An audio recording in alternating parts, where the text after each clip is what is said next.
Alright, it's Sunday, whatever the last Sunday, whatever today is, 30th, 29th, 30th, somewhere in there. Hasn't been, I mean, I've got stuff done this weekend, just haven't really got anything super productive done. Yesterday, what did I do yesterday? We had 3/10 rain. Yesterday was hot. I mean, yesterday was terrible. It was hot, it was muggy, you couldn't walk more than 2 paces without a bottle of water. Yesterday was bad. But I got the rest of my fertilizer, or the rest of my 28 around and all in one tank, so I know how much I need to finish, which looks like right around 160 gallon will finish up the last 14 acres I've got to do.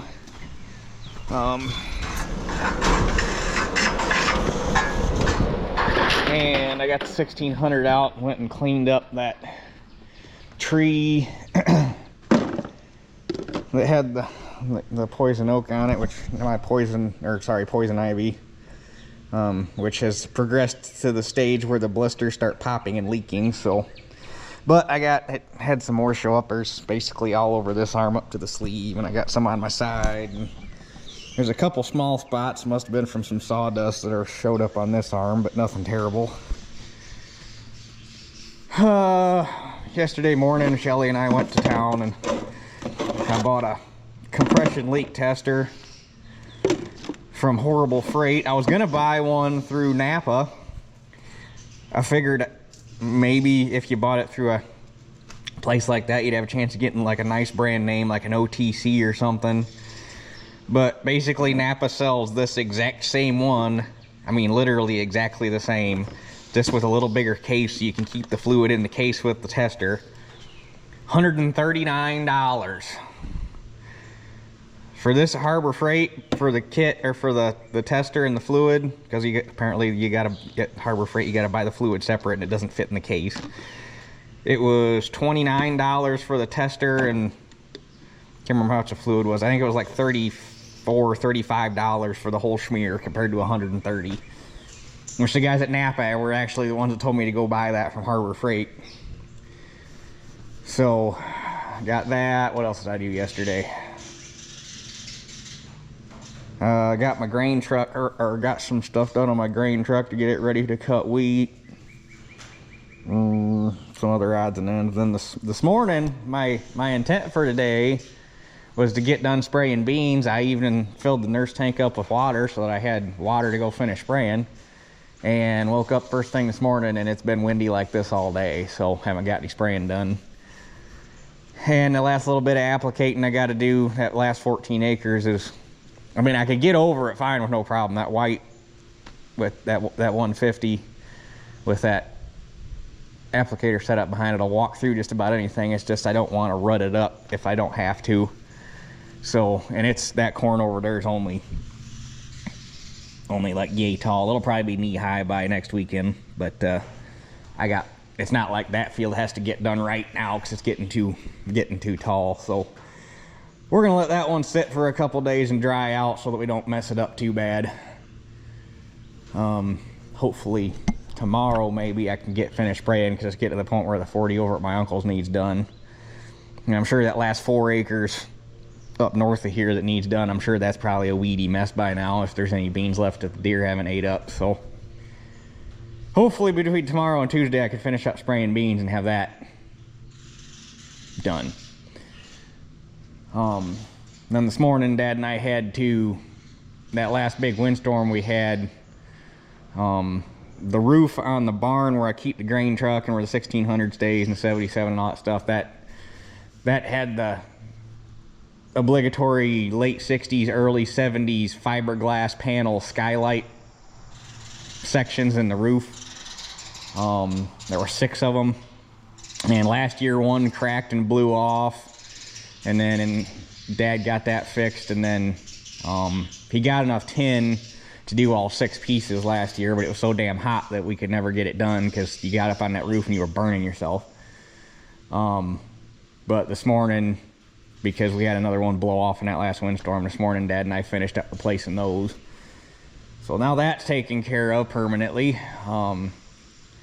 So anyway, what I want to do today is get the duals and the planter monitor box off of this thing, so that, and I could probably take most of the weights off the nose because they don't need to be on there anymore. And I want to get 525 dug out, and I guess see where we go from there. Possibly do a little playing and see. I don't know if I'm going to do too much equipment shuffling right now. I think I might just, when I'm done with the 525, stick it back the way it is for now and worry about moving stuff later. But according to the instructions in that leak detector, we have to make sure that there's an adequate amount of fluid or amount of coolant in the radiator, which I know the radiator was low because when I was bringing the tractor and the planter back here to the barn, it puked a bunch out. But I should have some to refill it, so we got to get the radiator back up where it belongs. And then we just stick that in there. Well, first we got to run it to get it up to temperature, and then we got to stick that in there. And yeah, so let me go get, I should have a jug of antifreeze to top this thing off, so let me go get that real quick. Okay, it's still just a tick low, but it's up in the upper tank, so, which you don't actually need any coolant for this to work. It just needs, yeah, you're not actually getting any coolant in the tester. That's just a draw. It'll make sense here in a minute. Or several, because it's got to warm up first. Actually, the 66 has got to, well, we can start this anyhow.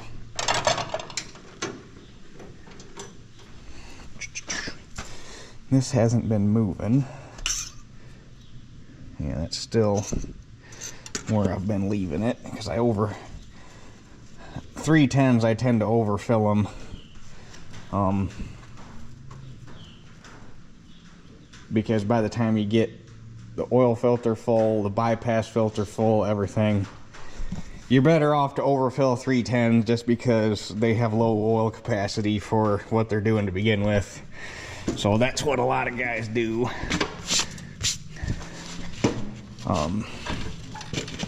I actually talked to a guy at Rantoul, and it's something I've always been thinking about doing, is building a bigger aluminum oil pan for this to get them up closer to like a 20 quart oil capacity or something.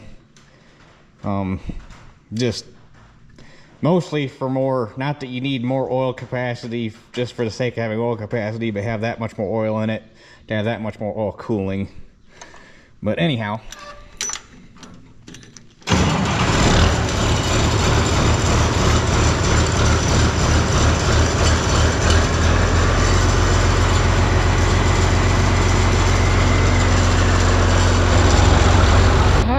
since this has still got like 100 and something odd gallons of bean mix in it, I'll let that sit there and agitate since it's been sitting for a while. And I guess we can go down and get the Super 55. We can use it to pull the grain cart and that wagon out of there. I need to figure out where I'm going to put them duals, because I don't really want them outside, because that's not good for them, but I also don't really want them in there.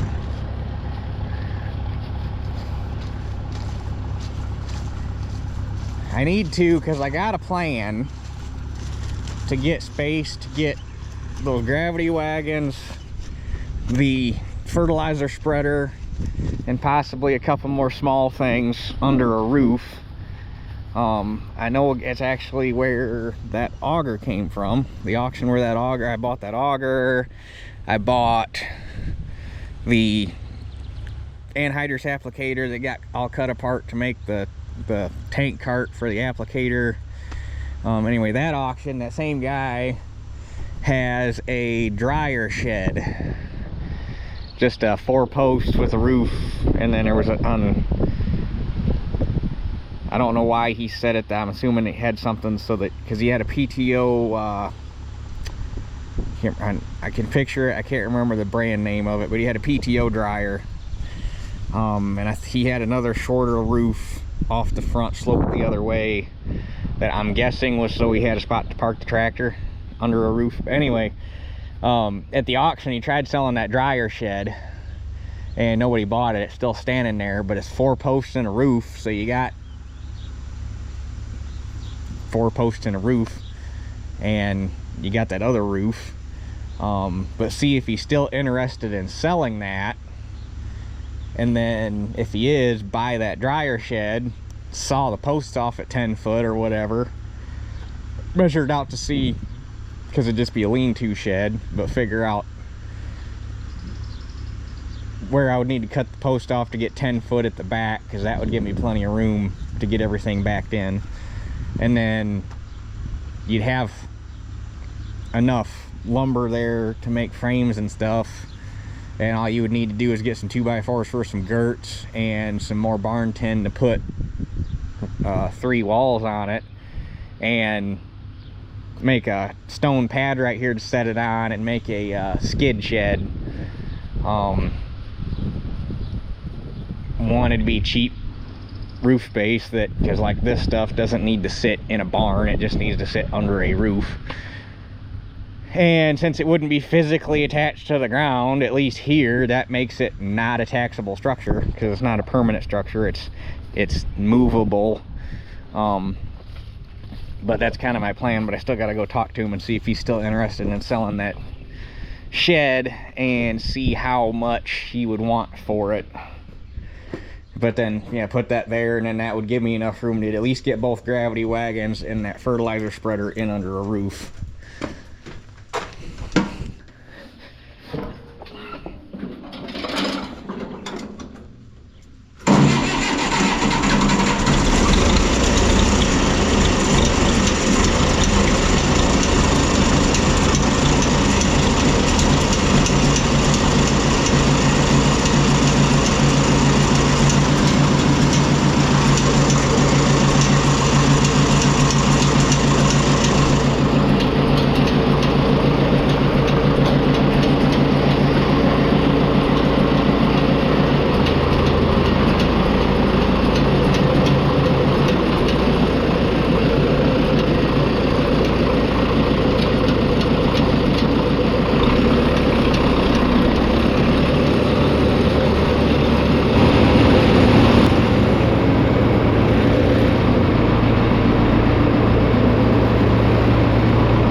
Got these taller tires on it. I need to take the drawbar, move those bolts back one hole, and level it back out. I wanted to leave it like that once to rake with and see how it worked out. It doesn't work bad for raking, but putting stuff back in the barn now is too high, and I bottom out, or I was like, especially the baler, I bottomed the tongue out on the concrete in there, and I couldn't get it back in. I had to push it into the 3-point.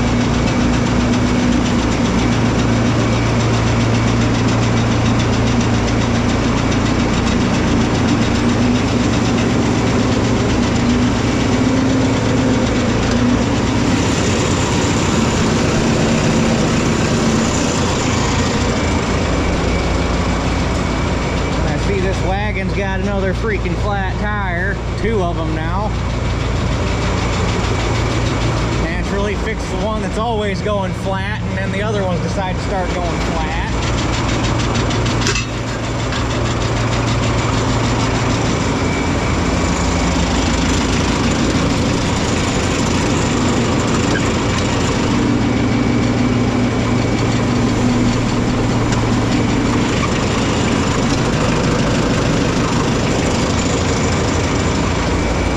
need to buy 4 new implement tires to put on it because we're not getting rid of the wagon, we're not getting rid of the gear. Might as well put decent matching actual implement tires on it so that it's done.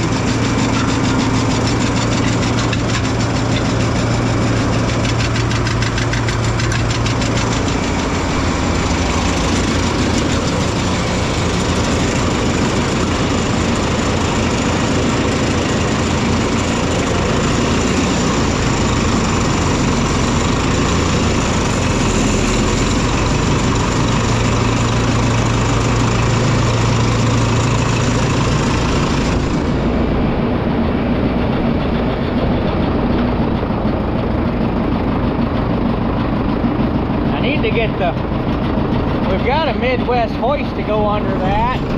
Sitting down there in my parts room in the barn. I need to get that thing. Well, I need to do a lot of things. It's more of a want than a need, but I would like to get that hoist put under here so that this wagon could actually be used for something. I think it'd be cool to haul a load or two of grain with it every once, because the floor in it's there's nothing wrong with the box, not a damn thing. The only thing Dad always wanted to do with it was pull it apart, repaint all the red, and have the box re-galvanize and re-decal it. But like, that's not really something that needs to be done. I mean, it's a really nice, as far as flare boxes go, it's a super nice straight box.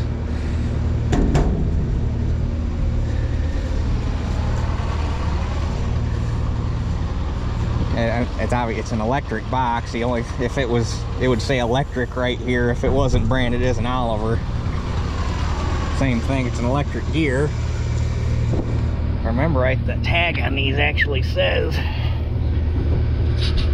yeah, it says electric wheel on it.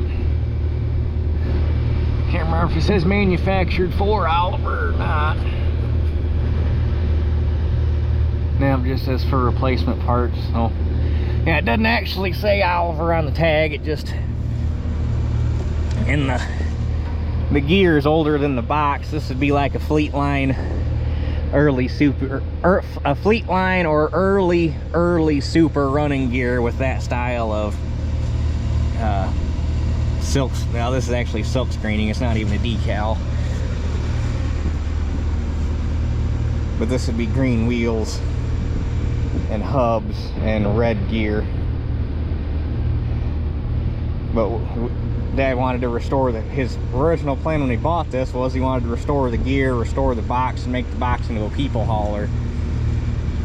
And it's kind of cool the way the box is built, because you can open it, you got two options. You can, A, you've got the grain gate, or B, it's just like a modern dump trailer. You got your locks here. You can turn these loose, knock them out, and then this whole thing opens up like a tailgate, so you can just let it go. So it's kind of a neat box. I actually saw another 5150 on an Oliver gear was for sale not too long ago. I don't know, can't remember how much they were asking for it. But now we just got to get this thing warming up, or warmed up.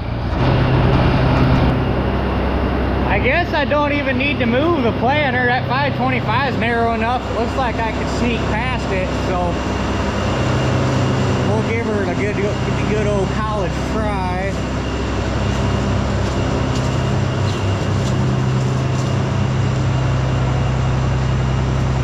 You ready to come out your corner, girl? It's been a minute.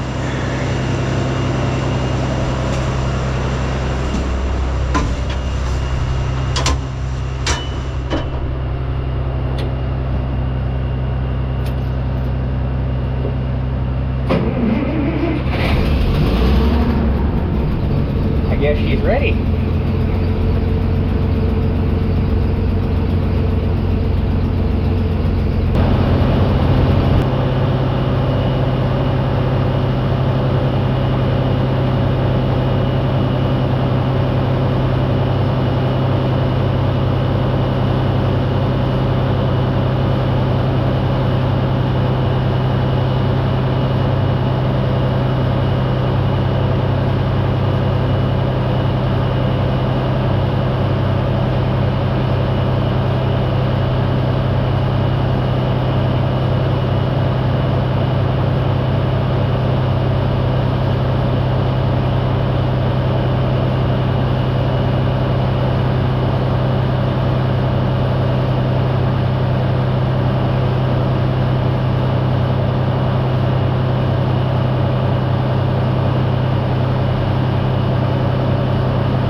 thermostat finally opened on that thing, so I'm gonna let her sit there for a little bit longer and circulate coolant for a minute. And as for this, I think we'll get any critters out of it if we kick her into gear.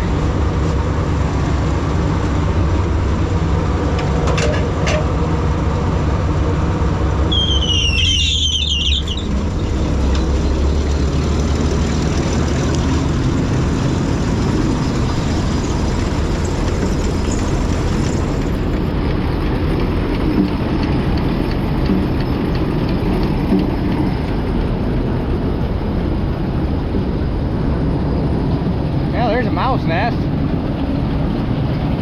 Multiple chunks there. Must have been one in the tailings elevator. Okay, let's wind her up, see what comes flying out.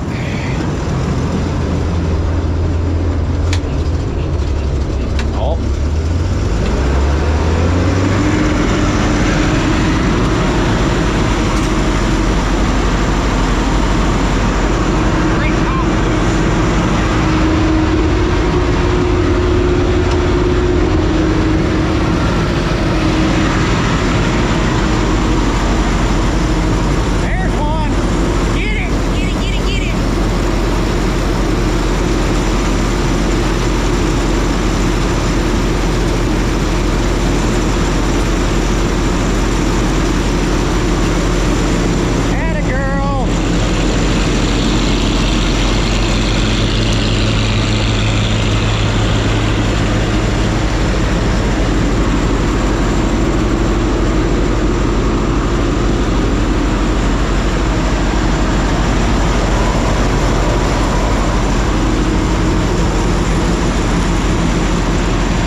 Sorry, little guy. That's a baby bird. Well, a juvenile bird. I don't think it's a baby. Will you let me get you out of there? Nah, you can fly out. You're good.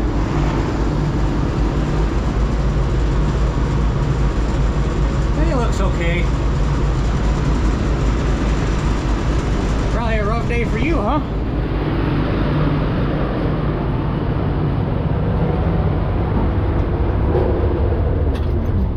Alright, let's go mess with this T real quick. Okay, so what it says we got to do is take some of this fluid. There's a line right here on the tester.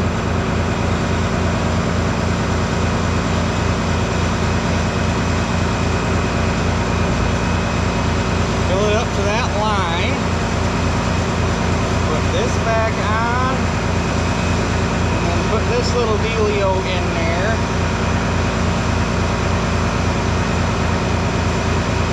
And then we're going to screw this. It says to put it in there and twist it to get a good seal. It's not, obviously it's just a cone.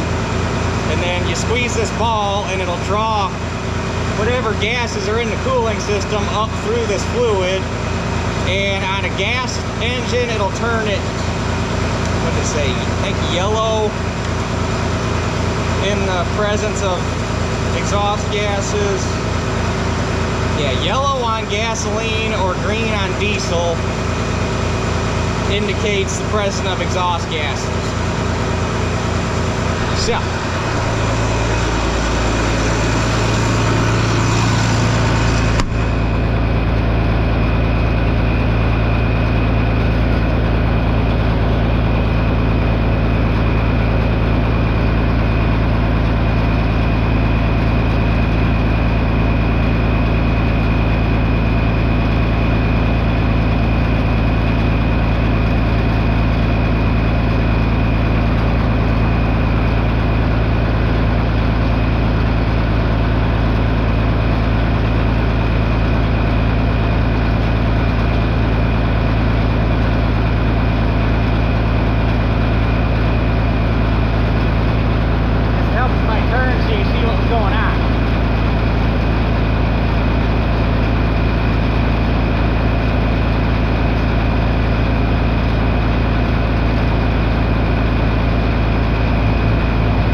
unfortunately,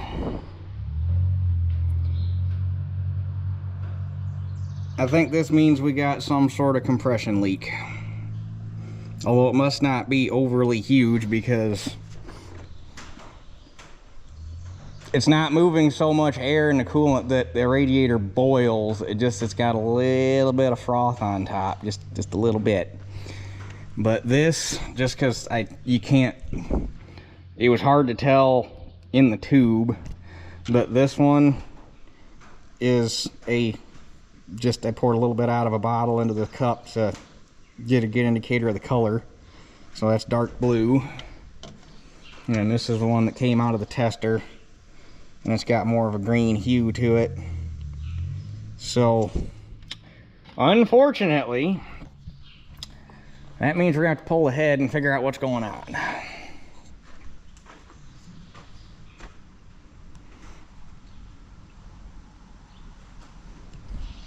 Dadgummit.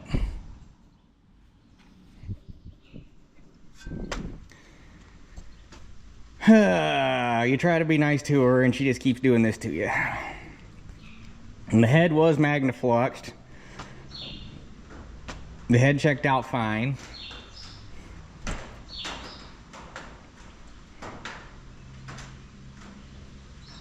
It's just really weird that it's not showing any signs of burning any coolant, and it's not showing any signs of coolant in the oil.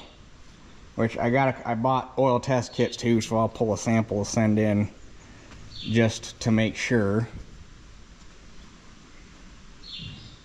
But that's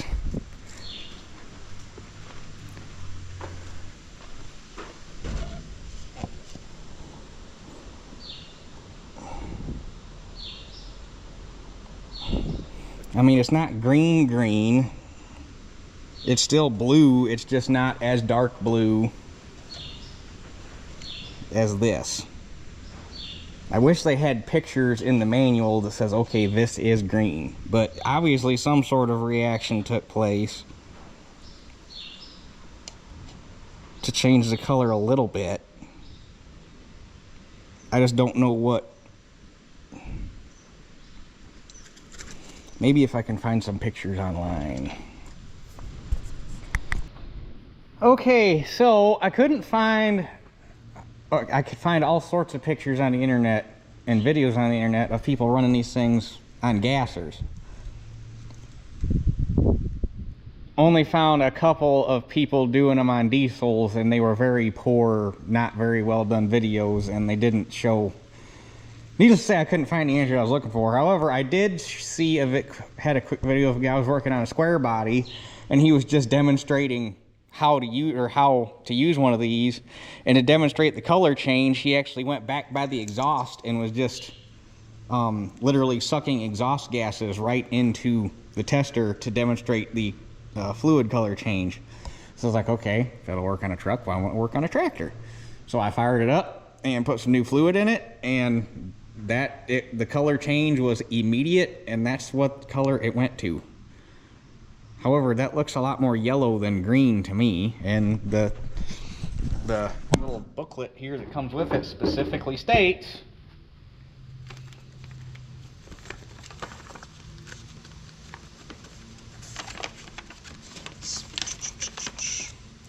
if test fluid turns yellow on gasoline engines or green in diesel engines, it indicates the engine has a combustion leak.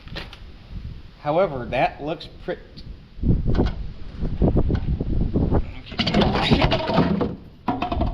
It's literally been sitting there this whole time and didn't move, and now all of a sudden it moved. Good thing it wasn't important. That looks pretty damn. Okay, so let's pour this into this here solo cup so that we got white to contrast it on.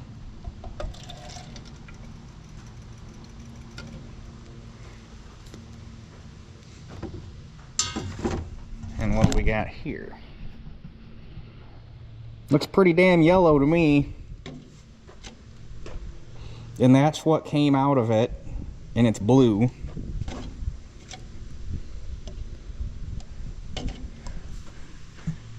Let's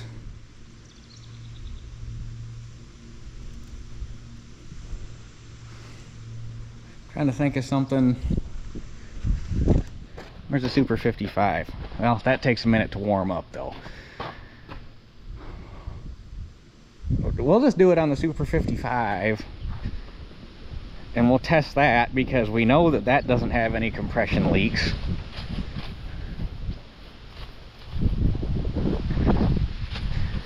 And I guess that we'll use this as our,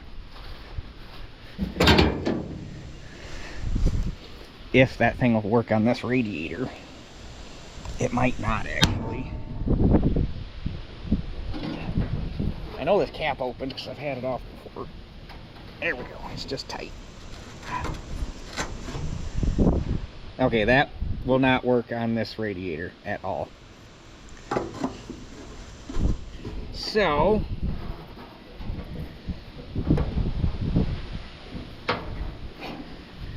let's try it on, I guess the next best thing would be,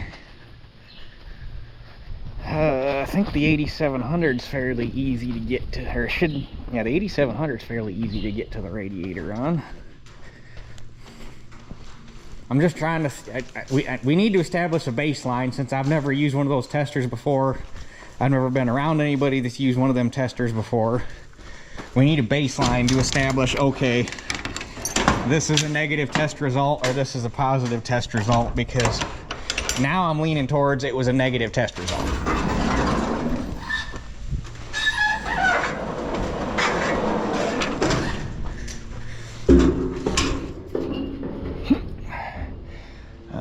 I'm trying to think.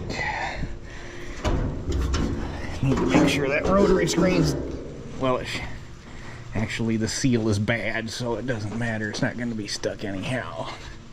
But let's just disengage that so we don't smoke that belt.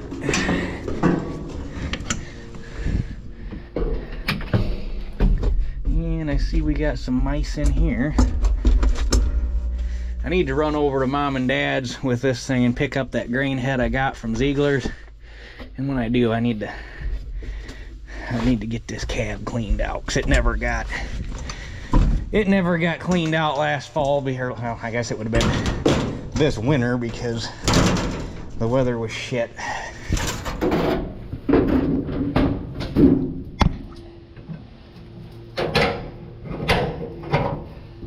So we'll pop this radiator cap off,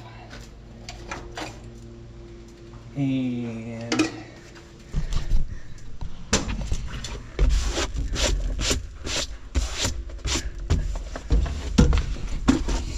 poor girl, I'm sorry you're dirty.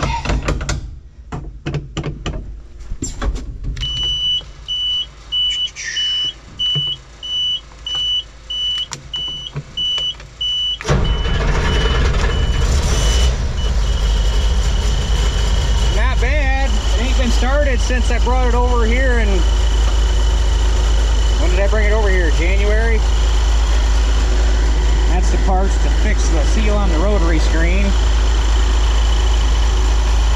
So we're gonna let this thing warm up, and then we'll test off of this so that we have a baseline off of a known good engine, and then that'll be our indicator. Plus, I want to see if the color change on that stuff is permanent or if it reverts back to blue, because this stuff that we pulled out of the T has kind of got a little bluer. So if this stays yellow, we know that the color change is permanent.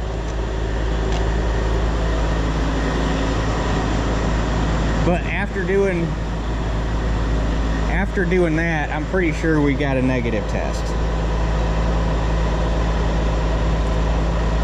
Unless on a diesel there's something mixed with the coolant vapor too that makes it change. Well, that's why we're doing it on the 8700. So, yeah, we'll let that thing warm up and see what happens. Hopefully we get a color out of it about like that, and that will be our answer. And if that is our answer, That's making me think it's the water pump. Okay, so here's what I did. So that we have a control diesel out of the radiator, did the 8700. The control diesel just sucking straight exhaust out of the stack, did the 1950T. And then as a controlled gasoline just sucking exhaust out of the stack, I went out and did the 66, so that we could see if there is a difference in color between gasoline exhaust and diesel exhaust. And this is what we ended up with. So this is the color from gasoline, or from diesel right out of the exhaust. Looks more yellow than green to me. This is from the 66, straight out of the exhaust. Definitely yellow. And then just so you can see them side by side, 8700 out of the radiator, 1950T out of the radiator. Obviously a slight color difference, and I only filled this one because I lost some from all the bubbling that was doing. I lost some out of the tester. I only filled this one. The original one was only up to this lip on the cup, so I only filled this one so you didn't have a difference in color due to the depth of the fluid. That's still blue. It's just a slightly different shade of blue. Changing color is probably going to indicate a reaction with something, but whatever did it certainly wasn't exhaust gases, because at the rate that thing was aerating, and I left it up there for a while, at the rate that was aerating on its own without me even having to suck anything into the bubble, it definitely would have got enough exhaust gases to change color if that was the case. So with what I'm seeing here, I'm gonna go with a negative result on exhaust gases. I don't, that's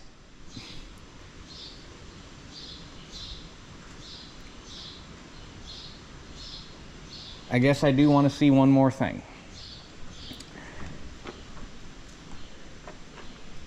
That would indicate if it's blown into compression. The other possibility is it's blown into crankcase ventilation in one of these return ports back here. But like I said before, I would think if it was blown into that, we'd be getting oil into the oil, or water in the oil pan, because it's done that. Last time it blew the head gasket, it was blown back here and it had oil or water in the oil. So far it doesn't seem to be doing that. But the other possibility would be if crankcase ventilation gases changed it to that color. So let's do this again. And will this thing fit in the hole for the dipstick? As long as this thing doesn't sling oil out once, because whoever pulls a dipstick while an engine's running. I don't know if this thing will sling oil. Okay, so it will. Okay, so let's do that. Let me do that real quick. This first thing we got to see is if it slings oil or not.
Okie dokie.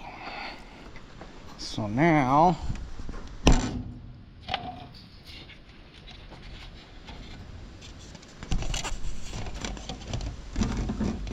we're done with this yellow one, so we can just go away.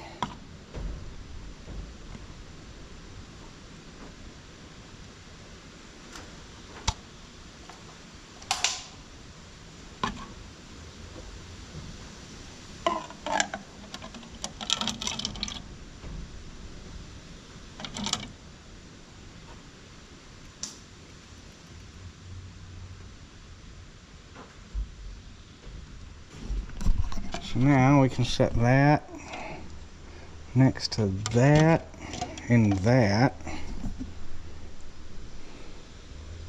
That's green. That is no doubt green. That's a little different color blue, and that's a little that's just unaffected fluid. So we're gonna let this sit and see what it looks like after sitting for a few minutes, because this did change hue slightly. So if this goes back to that, then that'll indicate that we're probably getting crankcase ventilation into the coolant. I still don't understand how you get crankcase ventilation into the coolant without coolant in the oil, but that's why we're going to send in an oil sample just to be sure. But still, two completely different colors even yet. So we'll let that sit for a minute, see if anything happens, and go from there. Okay, they've been sitting here long enough for me to get the wagon and the grain cart back in the corner, put the Super 55 away, go in, eat a cookie, and talk to Shelly for a minute because she just got home. So they've been sitting here for at least 30 minutes. And our control is still dark blue, and then the one that came out of the T is a little lighter blue, and then this one is still kind of green. I don't know if I can, yeah, we can get all three of them. And so control out of the radiator, out of the crankcase. Or maybe I can get them all in a shot better like that, maybe. Yeah, that's better. So even this doesn't match that color. So I don't know. I don't know if that answers the question. I don't know if that leaves more questions than answers. We can safely say it's not blown into combustion. But the weird part is how sporadic it is. Like, how come I made it all the way through planting, or planting that last 14 acres, didn't have an issue with it. Drove all the way to Mom and Dad's to clean the tractor and planter up, didn't have an issue with it. Drove here, had an issue with it. I pulled it in and out of the barn a few times, didn't have an issue with it. It sat here idling for probably better part of 15, well, probably half throttle to get it warmed up. For a better part of 20-25 minutes. Never bubbled any coolant out of the radiator. It just foamed it a little bit on top. And that's it. It doesn't physically bubble. Like, there's no bubbles in the coolant. It just puts a little bit of froth right on top. But it's not like actively foaming, which is, it's weird. I think this test rules out a head gasket. I'm pretty sure. Because if it was crankcase ventilation, it would have been that color. If it was nothing, and then it would have been apparently yellow instead of green if it was exhaust gases, since it turned yellow on both gas and diesel exhaust. So, like I say, I don't know. That gives me...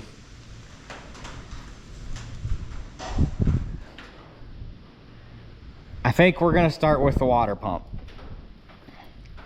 because it's got some chunk in it,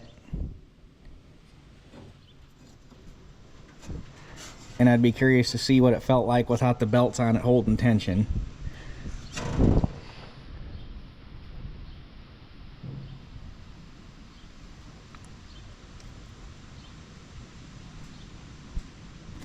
And rather than rebuilding this one, I might just call it, because Mayball normally has rebuilt cores on the shelf and then you send yours in. I might just go that route.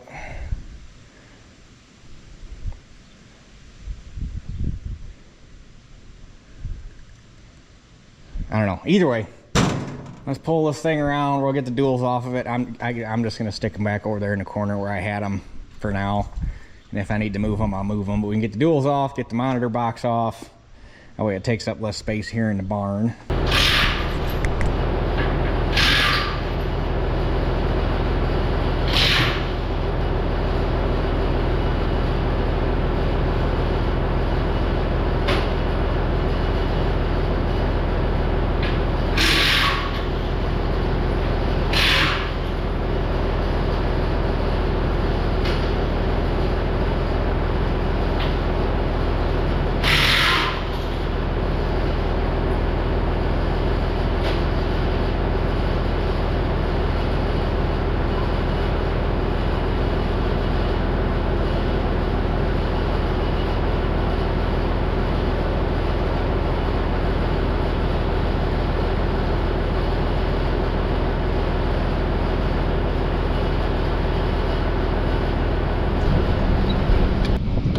Okay, now the monitors can come off.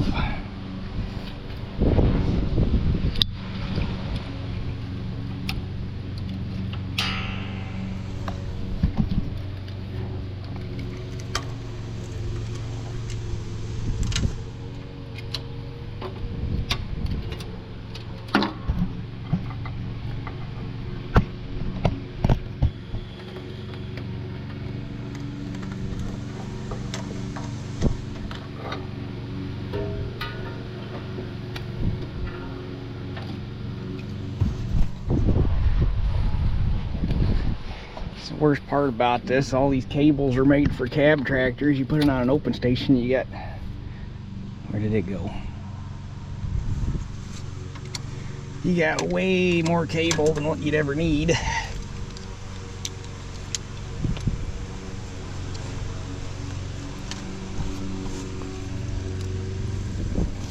There's one. There's the other one. I guess I shouldn't call it a problem. It's just then you gotta find a clean spot to wad up all these cables so that you don't got a mess on your hands and they don't get hooked on anything.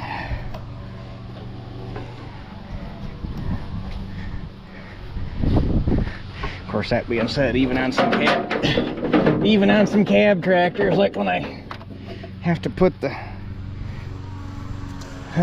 fold box, I think it is, for my boss's planter in his 4450. You end up with this whole wad of wire stuffed in the back of the cab between the seat and the, if you want to call it the fender, there inside the cab or whatever.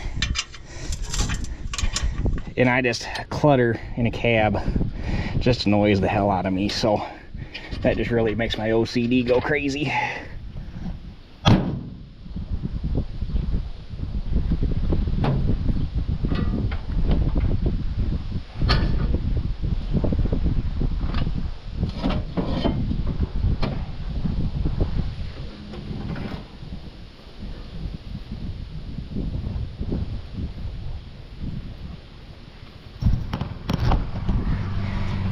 So, Shelly's back there mowing in the garden patch. I'm thinking that the best option back there is going to be to mulch all that once we get an actual sort of floor plan figured out. That way we don't have to mow in there. But so many projects requiring money, and there's only so much money to be spent on so many projects at a time.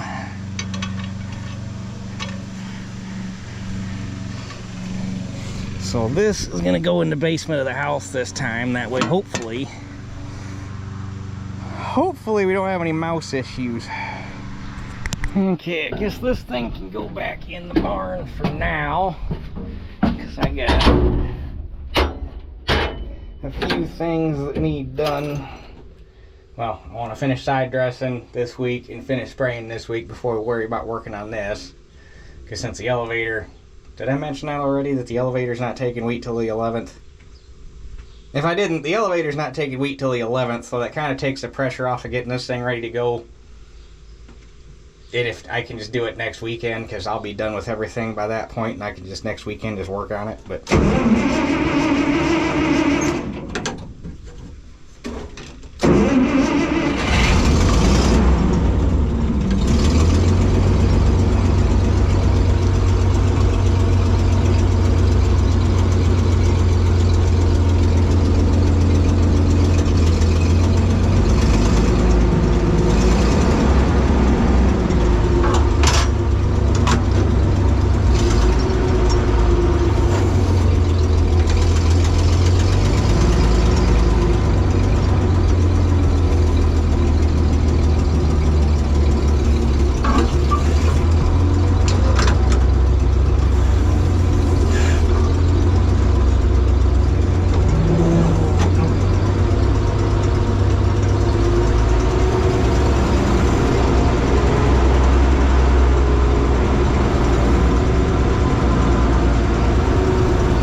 start swinging the tail over. Lily, you need to look out.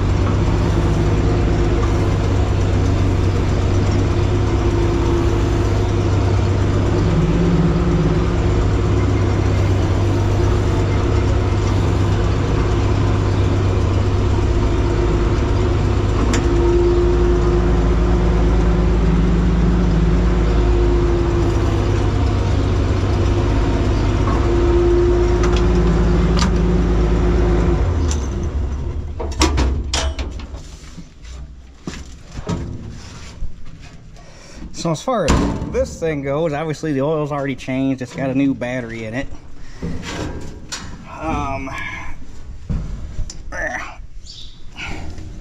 The cylinders need to go back into their inner mounts to mount the grain table.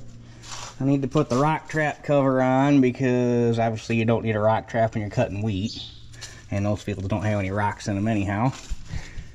I need to figure out what sprocket I need to run for wheat. I don't know. It would be nice if the upper sprocket is the same as what's on the 7300, but I can't remember if that one's smaller.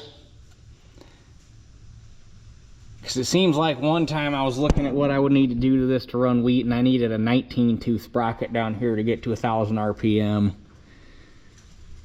And I have a 19-tooth sprocket, but it is whooped. Like the teeth on it are paper.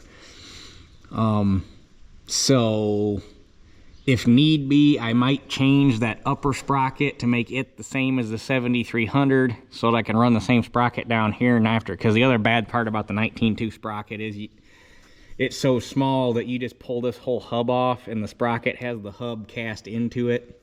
And you just put the whole, you got to change the whole thing, which is kind of a pain. But I gotta recount the teeth on that upper sprocket and see. And then I don't think I have non-perforated elevator covers and auger covers for this thing. I gotta look.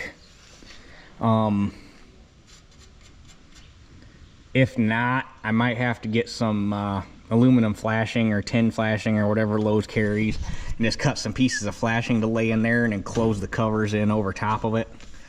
That way it's pinched in between the cover and the lip on the elevator and it can't go nowhere.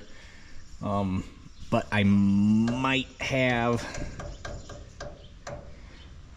because I know the clean grain on the 7300 is wider, but I think the tailings on the 7300 is the same. I don't think the tailings elevator got bigger.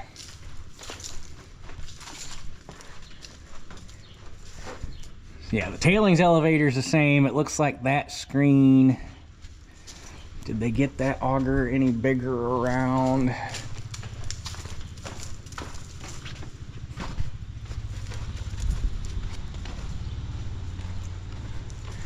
Okay, so it looks like the tailings auger is possibly the same size. So at least these pieces, or at least these two off the 7300 will fit. What about the clean grain? I think the clean grain on the 7300, I think the auger's bigger and the elevator's bigger. Of course, this is all just eyeballing too. A measuring tape would be. Oh yeah, that's a lot bigger. So, like I say, I'll have to look. I got a bunch of perforated and non-perforated pieces at home for that. I just don't know if they're all for the 7300 or if I've got some 525 stuff.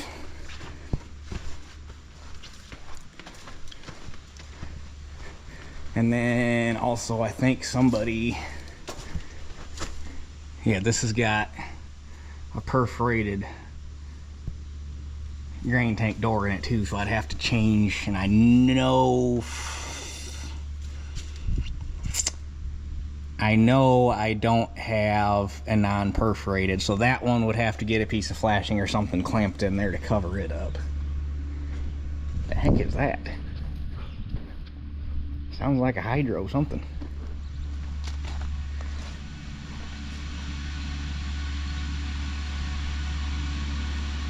Guy on a Kubota. And then obviously the chopper's got to come off because we don't need that.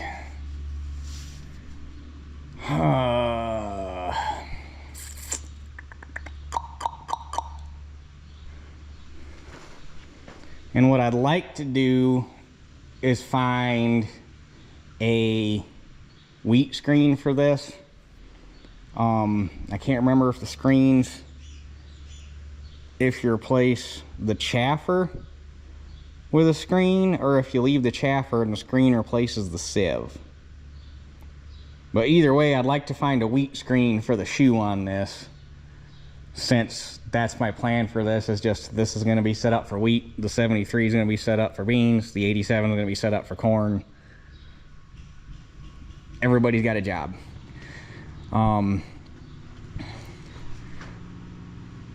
So if I could find a wheat screen for this and just leave the wheat screen in it, because you get a lot, well, that's one less adjustment you got to make, because there is no adjustment, it's just a screen that goes in there, and B, you get a better sample out of it. But there were probably not too many 525 sold set up for wheat. That's probably more of a 535, 545 thing. So finding a wheat screen for this might be a little difficult. It probably wouldn't be too hard to make one if the book lists what size, because basically it would be a screen that looks like this, just flat and the size of the shoe.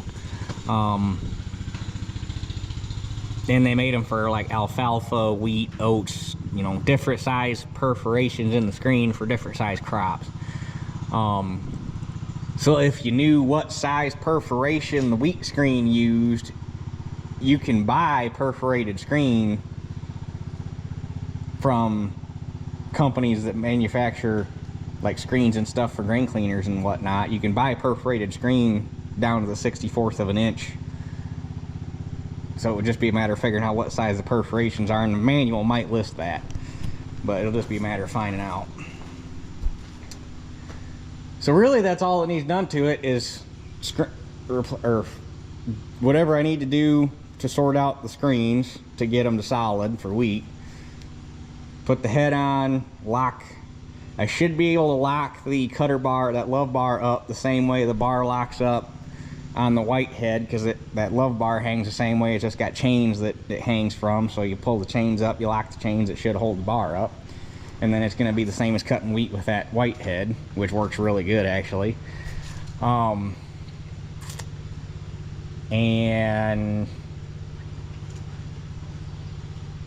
that should be it, because it's ready to go. Everything that needed fixed got fixed before I put it away for the last time when I used it three years ago. So mechanically she's ready to go. We just got to get her set up for wheat.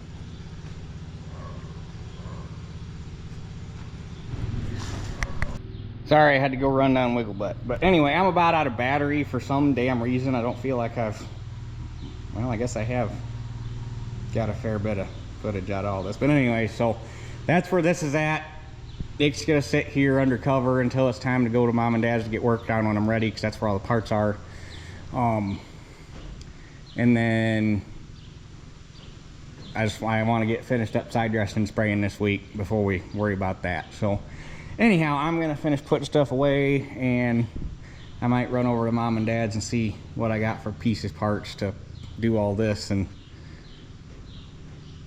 figure that part out and go from there. So anyhow, I guess that's it for this one. We'll catch you guys on the next one.